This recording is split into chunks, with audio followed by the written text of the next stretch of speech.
You know that one colleague who says anyway and then starts a whole new story? If you've ever been trapped at your desk thinking, look, I need to work, but I don't know how to end this conversation that's happening, then this one is for you. Here's the easy structure that I like to use, and I even have a fancy acronym for it.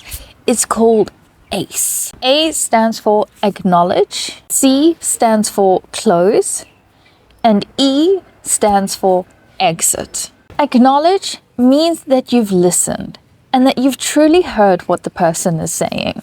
Close means that you are signaling that the conversation is now coming to an end. And exit means that you physically or practically leave the situation. If you only happen to do one of these, well, either you considered being rude, if you just exit the conversation, people think that's quite rude, or they might think it as an opportunity to carry the conversation on. You need to stick to doing all three of them. The friendly desk escape. Imagine this situation. You are at your desk and a colleague is just not stopping. What do you do? Acknowledge. That makes sense. Whatever they were talking about. That makes sense. Close. Listen, I should let you get back to it. You are inviting them to leave now. And the exit? I need to finish this before my next meeting. Catch you later. And if you want to go even stronger, then you add a time anchor, meaning you say, I have 10 minutes before my next meeting and I need to finish this. Catch you later. What about in a meeting situation and someone is going into the full history of the problem and there's just a lot of information? I like to call this the meeting cutoff. Acknowledging, got it, thanks for the context. Close, let's park the rest for now. Exit, I'll take the key points and we can pick it up after the meeting. Or if you are the host of a meeting, you can say, I'm going to move us on now so that we can keep to the time schedule.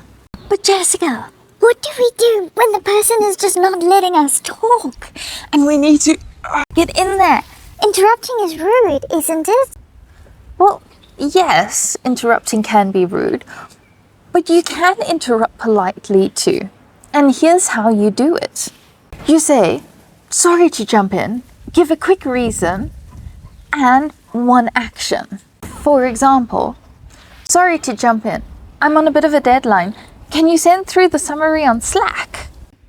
Or you can say, sorry to cut in, but I have another call to go to. Can we continue this later? In those situations, you can see it's polite, it's to the point, and it gives you a reason to now exit the scenario. The biggest mistake that you can make is a soft closing. Things like, anyway, or yeah, cool. So, these are not closings. What this is a pause, and it signals to the person that you're talking to that they can continue talking. I want you to give a clear signal that this is the end of the conversation. Now, I understand that oftentimes people don't always hear it the first time. If a person continues to talk, you are going to repeat it. Say exactly the same thing. Totally. I do really need to run though. Message me the details and I'll have a look. It's the same tone, it's the same calm voice.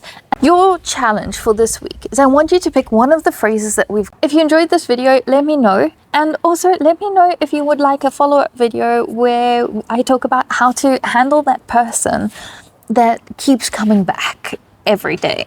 And if you made it to the end of the video, I have a bit of a different background today because I thought, why not enjoy a little bit of the outside?